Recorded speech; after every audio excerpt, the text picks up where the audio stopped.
por este tiempo. Ponemos estos momentos en tus manos y agradecemos que nos has dado un diseño único, Señor, y nos diste todas las capacidades que requerimos para hacer tu perfecta y absoluta voluntad. En Cristo Jesús oramos. Amén y amén. Amén. Bueno, quisiera empezar por animarlos a que ustedes puedan leer el material. Bueno, supongo que lo han leído. Es un libro muy bueno. Va a ser de muchísima ayuda para ustedes. Les recomendé en la clase anterior que una dinámica que funciona muy bien es enseñarlo, enseñarlo. Puede ser a un grupo de jóvenes, mujeres. En el caso de Eric, puedes usarlo con jóvenes o grupos pequeños. Pastor Felipe, una idea que puedo compartirles también, grabar algunos videos cortos de los capítulos. En fin, igual Patti. Igual los estudiantes que no están aquí hoy, pero que van a ver esta grabación. Porque es un libro muy bien escrito para ayudar a las personas a definir su llamado. La otra cosa importante es que tienen varios recursos, tanto en el portal, en la plataforma, que son muy buenos. Y también les compartí algunos que les pueden ayudar para clarificar los dones. Entonces tienen el test de personalidad, también tienen el de los dones y todos esos recursos ayudan a clarificar. Eh, el único omnisciente es Dios. Amén. Nosotros no somos omniscientes.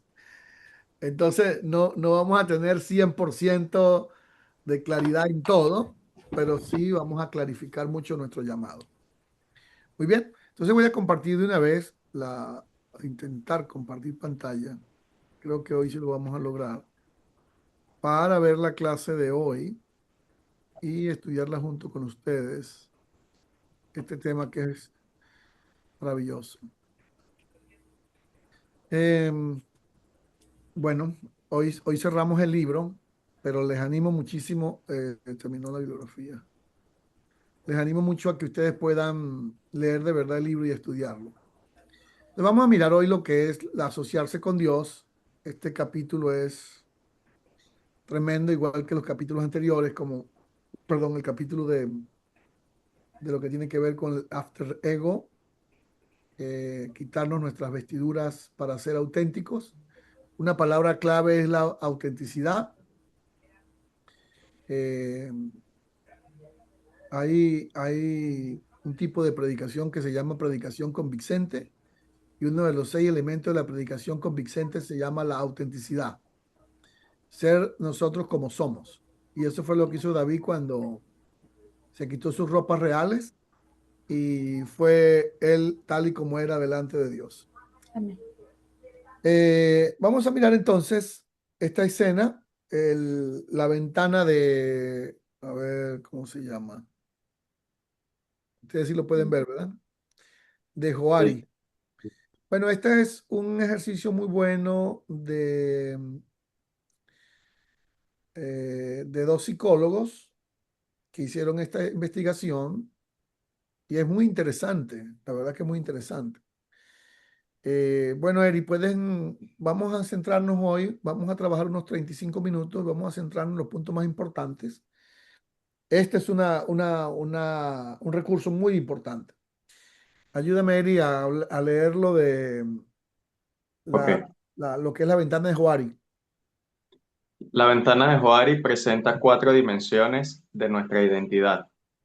Área abierta, lo que conocemos de nosotros mismos y los demás también ven. Es nuestra imagen pública.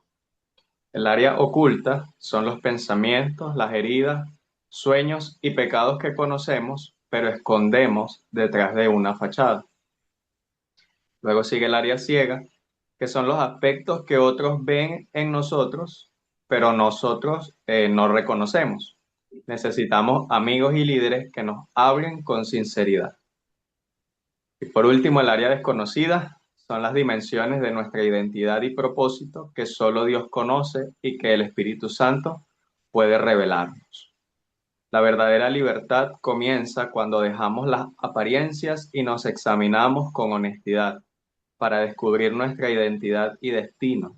Necesitamos buscar a Dios y permitir que Él use a otros, como Natán con David, para confrontar nuestros puntos ciegos. Si quieres encontrarte a ti mismo, tienes que buscar a Dios. Muy bien. Bueno, cuál es su reacción a este recurso, Pastor Felipe o Patti? Bueno, esto es una cosa bastante difícil, pero indispensable, ¿no? Este, mm, estaba leyendo, estaba leyendo acerca de la cultura de la vulnerabilidad y la cultura del ocultamiento, ¿no? Ujú.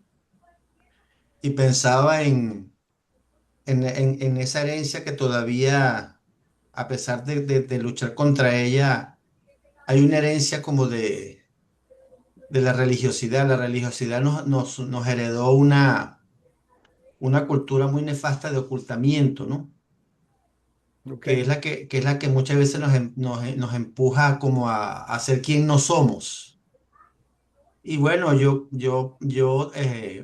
mi experiencia personal, nunca, nunca quise ocultar mis emociones y mis luchas, mis batallas. Pero eso es un poco difícil porque, es un poco difícil porque existe esa predisposición, ese prejuicio de si uno se muestra Es muy vulnerable vulnerable. o acepta que lo corrijan, Mm. o qué sé yo, pues como que va a perder la autoridad, ¿no? Ya. Hablaba de eso también el autor de que estamos preocupados por mantener nuestra autoridad sacrificando nuestra autenticidad, Ujú. cuando en realidad lo uno es resultado de lo otro, ¿no? Es difícil, pero es preferible aceptarlo y después tener la confianza y el respeto de la gente Ujú. y no presentarnos invulnerables o incorregibles, que es más odioso, ¿no? Correcto. Sí, Bueno, entonces aquí, gracias, Pastor Felipe, gracias, Eddie. Aquí podemos verlo de otra manera, más resumida. Es un área abierta, es un área pública, lo que otros saben de ustedes, lo que yo sé de mí, los demás también lo saben. El área oculta, que es el área privada, lo que yo sé de mí, pero los demás no saben. Esa es la parte más compleja a veces. Eh, los pensamientos, sentimientos y heridas. El área ciega, esta es un área muy importante. Yo creo que todo líder, todo pastor, y no es fácil. Si hay una cosa que es bien difícil es encontrar un mentor o lo que los americanos llaman, el americano usa mucho una figura que el latino no usa, no solamente el mentor y el coach, un director espiritual. El americano usa mucho la figura del director espiritual. Y desde lo que los chicos están en los colegios, le colocan de una vez directores espirituales o coach para ayudarlos en su proceso de identificar sus carreras y su potencialidad. Pero nosotros a nivel de liderazgo tenemos un área ciega que es como cuando uno va a presentar el examen de la licencia de conducir, hay preguntas que tienen que ver con los puntos ciegos y son aquellos que usted no puede visualizar y ahí es donde necesita la ayuda de esas personas que puedan ser muy honestos con ustedes para guiarlos. Pero no es fácil, yo les recomiendo que oren al Señor, yo también oro mucho por eso, para encontrar siempre un director espiritual, un mentor. A veces el mentor puede ser el pastor, a veces no, dependiendo del nivel de liderazgo en el que usted se encuentre, porque uno necesita siempre una persona externa que le pueda dar una evaluación muy objetiva y no muy subjetiva, porque como somos muy subjetivos, y bueno, hay un área desconocida, esa es un área que nadie la va a manejar sino solamente el Espíritu Santo. Él es el que puede llevarnos a revisar lo que es la memoria a largo plazo y lo que es la corteza cerebral, donde guardamos esos recuerdos y tenemos ahí sepultados en la parte subconsciente por años, cosas que ni nosotros mismos sabemos. Y el Espíritu Santo es el que puede llevarnos allí para traernos libertad. Amén. Una actitud sabia es reconocer esto y poder trabajar en esas 4 dimensiones de nuestra identidad. Así que les animo a explorar un poco más este recurso. Eh, Puede ser muy útil para ustedes y ábrense con cierta prudencia a otras personas que los puedan evaluar y ayudar, como compañeros de trabajo, compañeros de ministerio. Claro, gente auténtica, pero también personas que sean... Lo que pasa es que uno le puede confiar las emociones más fuertes a personas que no merecen el respeto de uno. Eso también hay que cuidar. La vulnerabilidad es buena y saludable, pero en el marco de una comunidad segura. No puedes exponerte también donde las personas van a hacer de tus debilidades el juego de su conversaciones después. Hay que ser Ujú. muy sabio y muy prudente. Debemos cuidar mucho eso. Ahora pasemos a otro aspecto con el pecado. El autor hace un muy buen manejo de este tema, la verdad que sí. A la par de esto, recomiendo algunos libros. John Bevere tiene varios libros. Uno de ellos es El temor de Dios. El otro libro de John Bevere que me parece también se llama Quebrantando la intimidación. Y hay otro libro de John Bevere que también es muy interesante, que tiene que ver con la ofensa. Estos son libros para trabajar cuando uno queda como atascado en el proceso de crecimiento. Porque el problema con el pecado, pastores y líderes, no es que nadie está, ¿cómo se llama? Mm, Blindado contra eso. Blindado, sí. No, no, nadie, ninguno. Todos somos vulnerables, dependientes de la fortaleza de Cristo. Pero bueno, en el caso de David, una de las cosas que maneja muy bien el autor y me parece muy importante y me gustaría que lo notaran por allí, es que todo líder o pastor siempre debe vivir lo que otro autor, John Eldredge, llama la aventura espiritual. Y la aventura es que nunca puedes permitir que el ministerio, cualquiera sea, caiga en una etapa de cierto residual o conformismo, Ujú. de cierto, el autor del libro Predicando con Frescura lo llama como el estanque. Se estanca y pierde lo que se conoce como la aventura espiritual. Entonces David perdió la aventura, ese espíritu, esa adrenalina de ser guerrero y sencillamente quiso satisfacer de manera incorrecta porque, bueno, permitió en su vida que yo tampoco lo había visto así, pero otro autor me ayudó a entenderlo mucho. Él lo llama Norman Vincent Peale, lo llama santificación de la imaginación. Norman Vincent Peale, santificación de la imaginación. Uno necesita aprender a santificar su imaginación. Entonces, Tremendo. cuando él mira, o cualquiera mira, y pudo haber tomado la decisión de no ceder a esa que Imaginación. atrapó, él volvió a mirar y como tenía autoridad, pues la historia ustedes la conocen. Pero hay un peligro en lo que quisiera subrayar acá es que el liderazgo no puede caer o no puede perder el espíritu de desafío, de aventura espiritual. No puedes perderlo en ninguna etapa de tu vida ministerial. Ahora, lo que hace distinto a David de cualquier otro hombre, yo he estado estudiando la vida de los reyes de Judá y es impresionante, pero bueno, los reyes de Israel eran peores. Pero si uno estudia la vida de los reyes de Judá, consigue una línea de tiempo, como les hablé la vez pasada, una línea de tiempo sorprendente. Por ejemplo, Abías, uno de los reyes de Judá, hizo cosas tremendas, pero afortunadamente Asa fue un hombre temeroso de Dios y después Josafat fue un hombre temeroso de Dios. Pero normalmente, casi siempre, lo que hizo David distinto de todos ellos, cuando usted estudia a los reyes de Judá, una cosa que sorprende es que terminaron mal. La gran mayoría terminaron mal. Usías lo sacaron del templo leproso. Así es. Ezequías, extraordinario rey, por pedir 15 años más, su legado quedó manchado. Pero David terminó bien. Y hay un texto que cita el autor que me parece interesante, que dice que David era conforme al corazón de Dios, excepto por el pecado que cometió por Betsabé.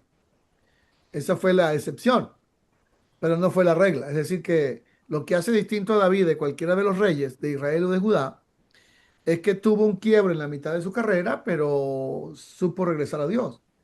Y la diferencia entre David y Saúl es que David supo reconocer su pecado y conocía el camino del quebrantamiento y de la humillación. Él conocía ese camino, era un camino transitado para él. Entonces, el mayor peligro no es el pecado, sino el autoengaño, que nos impide a nosotros ver. Y, y la santificación implica no solo pecar menos, sino desarrollar una mayor conciencia de nuestra necesidad de la gracia de Dios. Así es. Porque los monjes antiguos se autoflagelaban para no pecar, pero eso no era garantía Así es. de que no iban a pecar. Entonces el secreto no es pecar menos, sino depender más de la gracia de Dios. El apóstol Pablo hace una teología de la gracia, de lo que se conoce como la teología cruciforme, que no es otra cosa que la dependencia absoluta de la gracia de Dios, según de Corintios 12. Soy arrebatado al tercer cielo, pero aquí en esta carne lucho con la batalla todos los días. Pero la gracia de Dios es la que nos fortalece. Entonces, eh, el líder debe reconocer que nunca debe perder ese fuego por tener una aventura con Dios, siempre, y saber que no se trata de pecar menos, se trata de depender más de Dios, muy importante. Y conocer el camino transitado por los santos, hombres de Dios, que es el camino del arrepentimiento. Entonces, lo mejor de la santidad es Dios restaurando al quebrantado. Pastor Felipe, Pati, ¿puede leer algunas de las líneas que están allí en pantalla, por favor? Listo. Dice, lo mejor de la santidad. Dios restaura lo quebrantado. Todos experimentamos momentos de quebrantamiento donde sentimos que nuestra vida está hecha a pedazos. Los esfuerzos humanos, lo mejor de los humanos, no puede reparar completamente el corazón. Solo Dios puede restaurarlo. Dios no solo quiere corregir nuestra conducta, sino transformar nuestro interior, derribando la fachada para construir un nuevo cimiento. El quebrantamiento nos lleva a reconocer que no podemos salvarnos a nosotros mismos, sino que dependemos de la gracia de Dios. El Salmo 51:17 dice, al corazón contrito y humillado no despreciarás tú. Y no puedo leer la última parte. No se preocupe, dice que el quebrantamiento no es el final, es el punto donde Dios comienza su obra de restauración y revela con mayor claridad la santidad. Una pregunta que me estaba haciendo al estudiar los reyes de Judá era, ¿por qué esa gente siempre terminaban mal? Y un autor, un comentarista muy respetado, me dio una respuesta que me pareció fabulosa. Dice, porque Dios permite eso para que uno no idealice a los hombres. Sí, si esos reyes todos terminan siendo perfectos, terminamos adorándolo, dándole culto Sí, a ellos por la perfección. claro. De alguna manera tiene que ocurrir el quebrantamiento para saber que no depende de nosotros y no depende de Dios. Así es, así Somos es. seres dependientes de Dios. No hay ninguno de nosotros que pueda decir otra cosa, porque en algo hemos fallado. Y es para que eso es para hacernos correr hacia el Señor. Luego tenemos la genialidad pura. Dios transforma el dolor en propósito. Eric, ¿puedes leer, por favor? Sí. Dios usa el quebrantamiento y el fracaso para revelar nuestra identidad y propósito. La herida puede convertirse en el lugar de nuestro mayor ministerio y fortaleza. Los salmos de David nacieron de sus momentos de mayor sufrimiento, convirtiendo su dolor en adoración y esperanza. Dios no siempre cambia nuestras circunstancias, muchas veces las usa para transformarnos a nosotros. El arrepentimiento inicia un proceso de restauración espiritual, haciendo nuestro carácter más fuerte, así como un hueso sana fortalecido después de una fractura. Cuando entregamos nuestro dolor a Dios, Él lo redime, restaura nuestro gozo y lo convierte en una herramienta para bendecir y ayudar a otros. Sí, esta parte es la más difícil de la vida, el dolor y el quebrantamiento. Como decía el teólogo C.C. Lewis, Dios nos grita en medio del dolor para que despertemos en un mundo sordo, eh, parafraseando la frase del teólogo C.C. Lewis. Entender que Dios usa el dolor para sacar lo mejor de allí es complicado, pero ese es el método que Dios usa. Dios nos trilla, nos lleva al yunque para sacar lo mejor de nosotros. La- los mejores ministerios han salido de gente que han pasado etapas muy difíciles. Yo no había escuchado tan de cerca el testimonio, por ejemplo, de David Wilkerson. Eso fue un predicador a quien yo siempre admiré. Cuando estaba muy muchachito, mi papá me dio libros desde que yo tenía como 11 años o 10 años. Y uno de los libros que me dio para leer cuando tenía como esa edad era La visión de David Wilkerson. Imagínense, entonces toda la vida lo admiré y admiré a Nicky Cruz, lo admiro todavía. Pero cuando ya tuve la oportunidad de seguir, de escuchar más de cerca a David Wilkerson, es tremendo, tremendo. Como su esposa, no sé cuántas operaciones le hicieron de cáncer y la declaraban libre de cáncer y después cuando ya la habían declarado libre de cáncer le volvían otra vez. O sea, una etapa de sufrimiento y en una de esas dice David Wilkerson que un domingo de eso, él estaba tan devastado que no quiso ir a predicar. Dijo, Señor, mejor que predique el pastor asistente hoy. Pero cuando estaba así, él dice que el Señor le habló a su corazón, le dijo, David, quiero que prediques tú, porque no te imaginas cuántas personas vienen como tú hoy a la iglesia a escuchar a alguien que esté viviendo lo que tú estás viviendo. Tremendo. Entonces es tremendo, eso está duro. A veces uno está en lo peor de la vida y no quiere ni levantarse a predicar, hermano, ni a enseñar, ni menos a cantar, y si no canta menos. Entonces, pero Dios usa eso para algún propósito eterno, transformador. Aquí hay un cuadro de la genialidad pura. Dios transforma el dolor en propósito. El quebrantamiento es parte. En la clase de teología vimos lo que es la teología del dominio y también hay eh, mucho positivismo en las predicaciones. Eso es bueno, de verdad que sí es bueno. Pero le he leído a dos autores. Uno fue de Víctor Frank y otro autor que hizo un trabajo con los que estaban en la sufrimiento cuando los nazis, y ellos descubrieron que las personas que sobrevivían no eran los optimistas. En el caso de Víctor Frank, descubrieron que los que sobrevivían eran los que tenían esperanza. Y tampoco sobrevivían los más fuertes ni los más atléticos, sino eran las personas que habían aprendido, porque dice este autor, que los optimistas decían, esta semana saldremos. Y llegaba el fin de semana y no salían de ahí donde estaban. La próxima semana saldremos. Y llegaba la próxima semana y no salían. Entonces, el optimismo en sí no le dio respuesta, Así porque es. tanto decían que iban a salir y nunca salieron, pero los que sobrevivieron allí fueron los que aprendieron a vivir con ese dolor. Bueno, esto es lo que nos toca vivir, lo vamos a vivir y lo que venga lo vamos a vivir. Entonces, ellos fueron los que sobrevivieron, pocos, pero sobrevivieron. Entonces, el quebrantamiento es parte. En el video que les compartí de la clase anterior, creo que fue a ustedes que les conté la historia de Corrie ten Boom y su hermana Bexy, Sí. cuando ellas, Sí, sí, ¿verdad? A mí me sí, llamó la sí. atención esa historia porque es tremenda lo de las animalitos estos donde ellas estaban presas, Las pulgas. las pulgas. Entonces, el quebrantamiento lleva un arrepentimiento. Si el quebrantamiento es genuino, nos lleva a un verdadero arrepentimiento y entrega. Dios restaura el corazón y el carácter y el dolor revela identidad y propósito. ¿Por qué las personas que han fallado, que hemos fallado, yo percibo que a veces pierden como cierta gracia?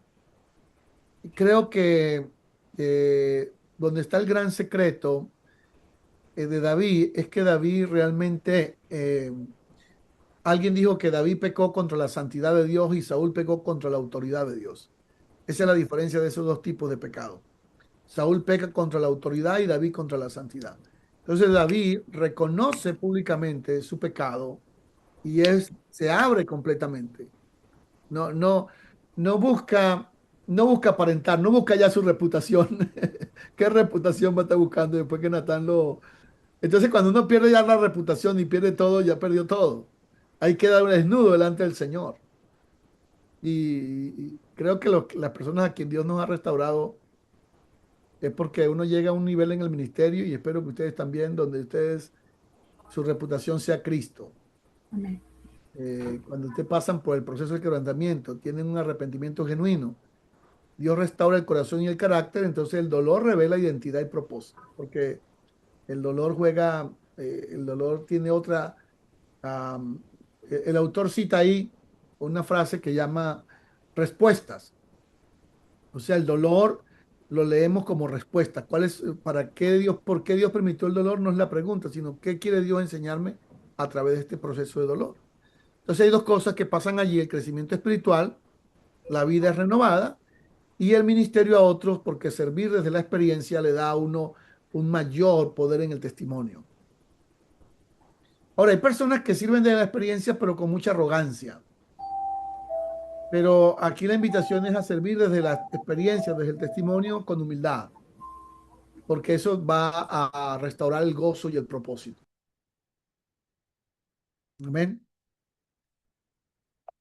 Entonces, queridos hermanos, eh, miramos ahora lo que es los mecanismos de defensa, la necesidad del autoexamen. Pastor Felipe, si puede mirarnos, ayudarnos a leer un poquito allí.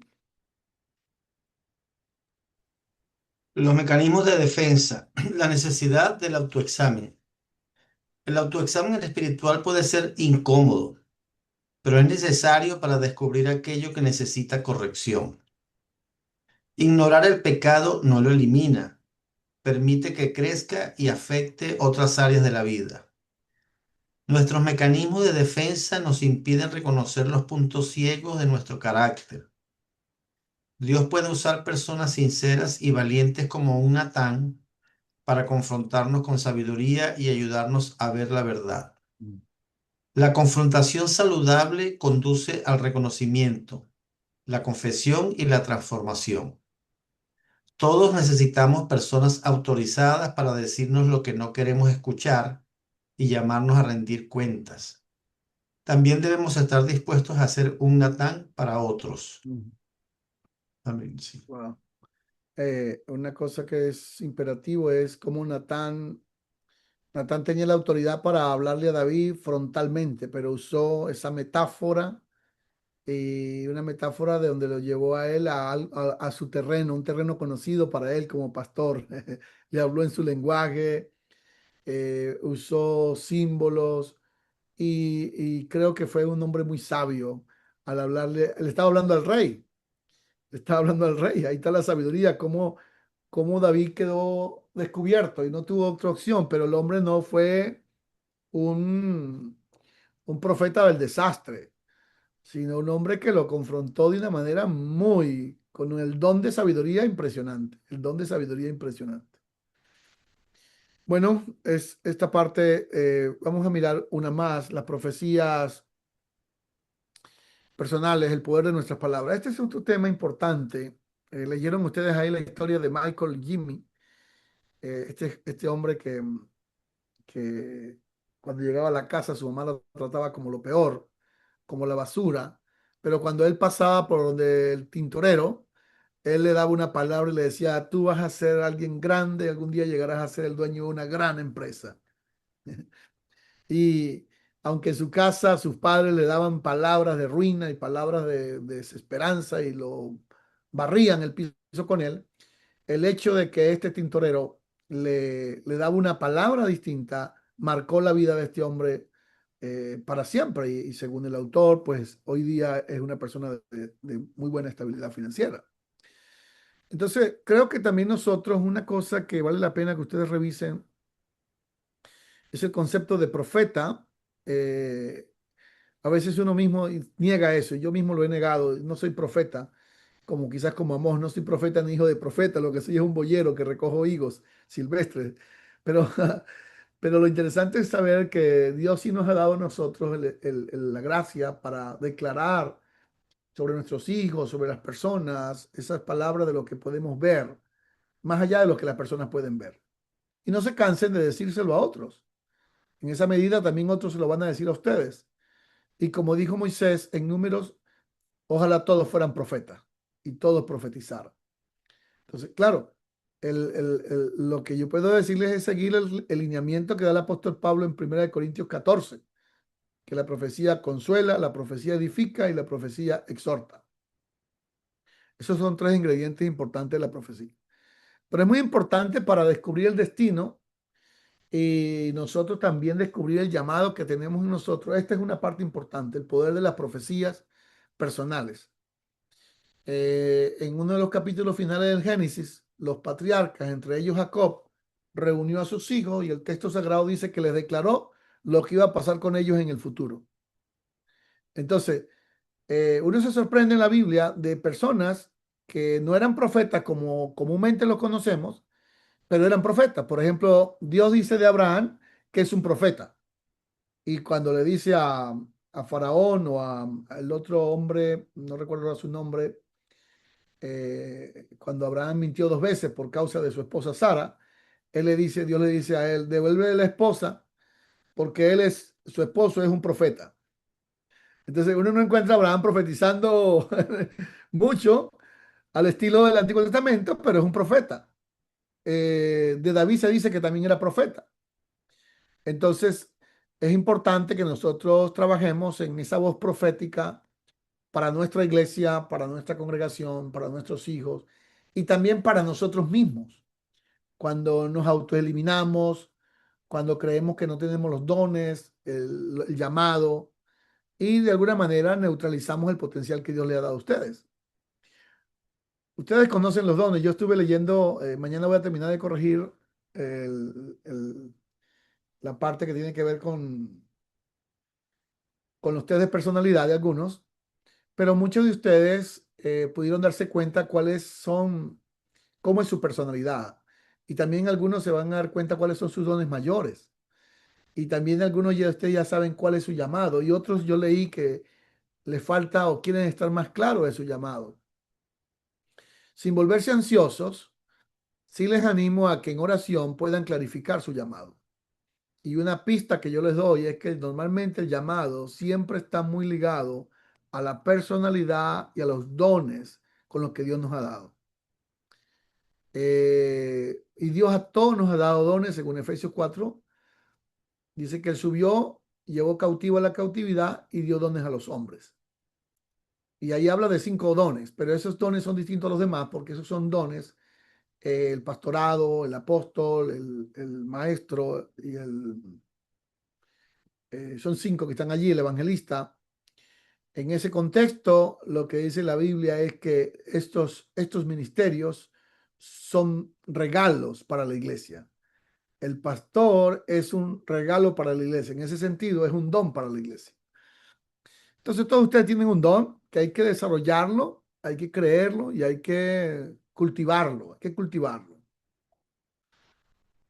Bueno, voy a compartir una más. Esta, el poder de las palabras. Cada creyente puede ser un profeta, hablando la verdad en amor, afirmar la identidad como Dios te creó, fortalecer la fe. Dios puede hacer eso en ti. Dios lo puede hacer. Y animarlos y corregir. Sigue adelante. Esas 3 frases que tienen allí en pantalla, de alguna manera es cuando ustedes pueden... tuve un pastor que me enseñó a mi esposa y a mí bastante, mucho, y él nos decía siempre, nunca se vayan de algún lugar sin dejar una palabra en el corazón de la persona con la que conversaron. Y eso yo he estado revisando que A veces alguien me dice una palabra y es una palabra puntual y uno se queda con esa palabra en la mente, en el corazón, dando vuelta. Bueno, pero si él me dijo, vio eso en mí, Señor, ayúdeme a verlo también.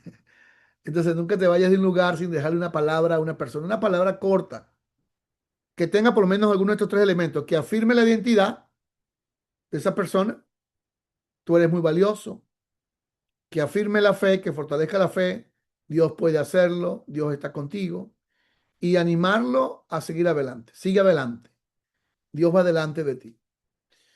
Estas cosas nos ayudan a descubrir su propósito en Dios y luego pues esto se convierte en una vida transformada y de impacto eterno. Cuando nosotros hacemos cuando nosotros descubrimos el propósito, nos convertimos en esa voz de Dios para la humanidad, para las personas. Y bueno, hay un poder tan grande en el pastor cuando predica los domingos o los líderes que predican. Por eso quisiera decirles que cada vez que ustedes prediquen o enseñen, a todos nos pasa, pero hagan el esfuerzo, hagamos el esfuerzo de siempre colocar una palabra de fe a la gente. Alguien dijo, ¿para qué regañarlos si ya vienen regañados? O sea, ¿para qué exhortarlos? ¿O para qué condenarlos si ya vienen condenados desde la casa? Pero cuando levantamos el ánimo de la gente, estamos buscando en ellos su verdadero propósito. Bueno, esta parte de los espejos locos no es otra cosa que nosotros tenemos un espejo que es perfecto, que es la palabra de Dios. La palabra de Dios. Y la confesión trae libertad. Este es un elemento muy importante. Claro, hay que manejar muy bien la confesión, muy sabiamente la confesión. No porque trae libertad hay que confesar a voz populi todos los pecados. Hay gente sin misericordia. Yo me sorprendo no sé cómo ir a ser. Tengo mucha esperanza y fe y sé que el cielo no es como la tierra. Pero hay mucha gente sin misericordia a nuestro alrededor. eh, si tú fallas, te van cortando la cabeza. Esa gente no tiene misericordia. Entonces, en ese contexto, la confesión hay que ser muy cuidadosa. La confesión trae libertad completamente, pero hacerla sabiamente, con las personas correctas. Pero es más fuerte o más caro el precio que se paga por no confesar un pecado que el resultado o el precio que se paga de confesarlo. Siempre va a ser mejor confesar el pecado y tener la bendición que trae la confesión. Bueno, voy cerrando acá esta última parte. David termina su historia. De Pastor Felipe, si quiere, o Pati, ¿puedes leer lo que está en pantalla? Cerramos con esta.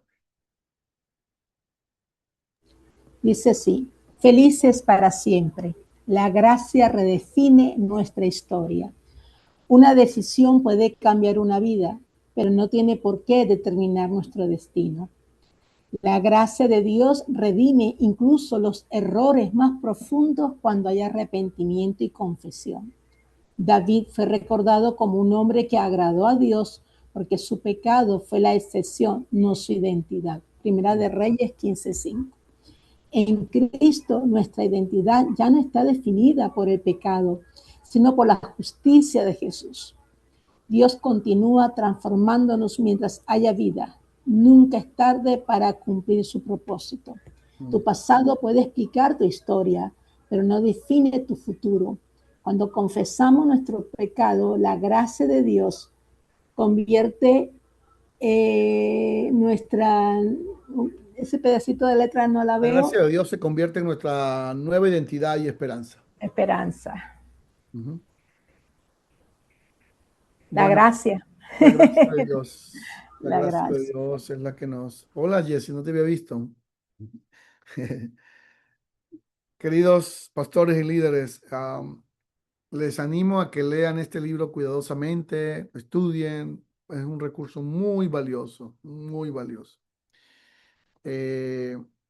Sigan clarificando su llamado. Si aún tiene todavía dificultad para entender cuál es su llamado, existen muchos recursos.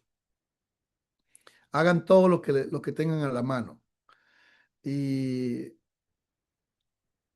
traten de navegar hacia el futuro con la menos confusión posible. Cuando uno está claro de a qué lo llamó el Señor, la vida se vuelve satisfactoria y el gozo del Señor lo acompaña a uno siempre. Pero cuando ustedes desarrollan un ministerio o una profesión estando en el lugar no adecuado, haciendo lo que no es su llamado, la vida se vuelve una carga insoportable. Así que les animo, hay personas que están en el ministerio pastoral y saben que ese no es su llamado, o hay casos de casos, hay líderes que están sirviendo en un área que no es su llamado, y por eso se les vuelve su servicio una carga, una aflicción de espíritu. Pero cuando tú haces lo que Dios te llamó a hacer, hay un gozo que supera la aflicción, un gozo que supera todo, porque ustedes ven, encuentran placer en lo que hacen, encuentran satisfacción, encuentran la vida allí en lo que están haciendo. Hay muchos recursos, si desean algo más personal, cualquier duda o inquietud, quisieran conversar conmigo, con todo gusto puedo orientarlos. Pero les animo a que ustedes puedan descubrir sus dones y trabajar en ellos.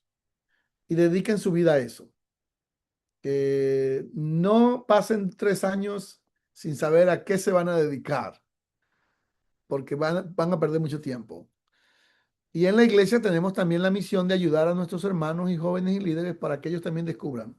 Aplicar las pruebas de los dones, aplicar test de personalidad, todo eso ayuda a que los hermanos puedan descubrir un poco más. En nuestras escuelas de liderazgo nosotros aplicamos la prueba de dones para que los hermanos se den cuenta en que son buenos. Y algunos se sorprenden de que son buenos para algo que yo no sabía. Estamos para servirles. Si hay alguna pregunta, tengo unos 5 minutos más o alguna inquietud, con todo gusto. Pastor, cuando usted hablaba acerca de David, conforme al corazón de Dios, se refería o utilizó una frase diciendo que ha notado que cuando fallamos, normalmente el líder pierde cierta gracia. Me gustaría clarificar esa frase. Porque la confesión de ciertas cosas, ciertos pecados, debe llevarnos a nosotros al arrepentimiento genuino, y una característica común en la gente que ha sido quebrantada por el Señor es la humildad. Ese es como el rasgo distintivo de un verdadero arrepentimiento. Entonces, a veces yo encuentro en mi experiencia personas que viven situaciones en mi equipo, en liderazgo, y pastores y otros, que viven situaciones que son comprometedoras en el área moral, en el área financiero, en cualquier área. Y cuando se les llama para invitarlos al arrepentimiento, a rendir cuentas, sí tratan de experimentar un arrepentimiento, pero no lo veo tan auténtico, y por lo tanto tratan más de cuidar su reputación, y los cambios no se ven como se quisieran ver. El fruto del arrepentimiento no se ve como quisieran ver. ¿Y cuál es el fruto de un verdadero arrepentimiento? Una vida rendida al Señor, completamente. Entonces, se nota, a veces hay arrogancia, también otra característica, las personas se defienden a sí mismas, se autojustifican. Y bueno, Dios no contiende con el altivo, sino que los mira de lejos. Pero él dice, y David definió su teología en el Salmo 51 cuando dijo: al corazón contrito y humillado no desprecias tú, oh Dios. Y esa es la misma teología que desarrolla el apóstol Pedro en su carta cuando dice que Dios a los soberbios no los soporta, sino que soporta es a los humildes de espíritu. Entonces, Eric, es cuando las personas viven ciertos arrepentimientos, pero no son como tan auténticos, siguen cuidando su reputación, y la humildad está lejos. Entonces, comienza uno a mirar como que están a veces un poco secos en sus ministerios, se apaga la lámpara de Israel allí. Y David nunca perdió eso, a pesar de sus errores, nunca perdió ese amor por la casa de Dios. Y es una característica importantísima. Esa es otra cosa que me llama mucho la atención de David. Y ese es un rasgo distintivo de una persona que experimenta la gracia de Dios y un verdadero arrepentimiento. y si quieren anotarlo en su corazón, anótenlo, pero un rasgo distintivo es que las personas no pierden amor por la casa de Dios.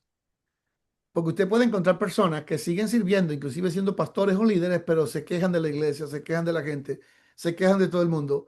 Perdieron el amor por las cosas de Dios. Y David dice que hasta el final, dice, por cuanto tengo mi amor, mi tesoro por la casa de Dios, yo guardo en cosas de oro, cosas de plata. O sea, él murió amando la casa de Dios. Y ese es un rasgo muy importante, que usted ame lo que hace para Dios. No importa lo que haga, pero amar eso es un rasgo distintivo. Aparte de que estás claro en tu llamado, ama lo que haces y experimenta la gracia de Dios. Nunca saca en cara nada, sino que usted le sirve a Dios y sabe que lo hace con de todo corazón. Gracias, pastor. ¿Está bien? Gracias, pastor. Una pregunta más y terminamos. Yesenia, claro para ti, Pati, Pastor Felipe. Bueno, vamos a terminar en oración. Me gustaría que oráramos por todos los estudiantes y también quisiera que oráramos por Rebeca, nuestra compañera de milicia. No le pedí permiso a Rebeca, pero quiero que oremos por ella. Ella, puedo decirles que ella está esperando un bebé, pero ha tenido una situación de salud en su nervio óptico y que la preocupa un poquito por lo delicado de su embarazo en ese caso. Y quiero orar por ella. Rebeca es una persona extraordinaria y vamos a orar que el Señor guarde su bebé, que ella también recupere toda su condición física para que esté todo bien. Padre, nos unimos a orar por los estudiantes en cada lugar donde estén, los que van a ver esta clase. Y también siento en mi corazón orar por Rebeca. Ella te sirve con corazón desprendido, con pasión, con gozo, con excelencia. Y gracias por el bebé que tienes, que traes. Y gracias por la vida de Rebeca, gracias por cuidarla, gracias porque este tiempo, este embarazo va a salir bien y tú le vas a sanar, Señor. Hoy ponemos nuestras manos hacia su nervio allí que está un poco inflamado, que ella pueda recuperar completamente la salud visual y que nada afecte a su bebé. Nosotros la ponemos bajo tu fiel cuidado, oramos por ella y así mismo oramos por cualquier otro estudiante que esté atravesando un problema de salud. Oramos para que tengan la gracia del Señor y la sanidad del Señor. El que está desalentado, desanimado, el que se siente un poco sin fuerzas, oramos para que sean fortalecidos en el nombre del Señor. Oramos para que puedan terminar esta meta que tienen delante de ti y terminen con gozo, Señor, esta carrera. Bendecimos y alabamos tu nombre en el nombre de Jesús. Amén. Amén. Gracias, hermanos queridos, pastores. Nos vemos en las tareas. Nos vemos en las tareas. Amén. Gracias, Rebeca. Gracias. Amén.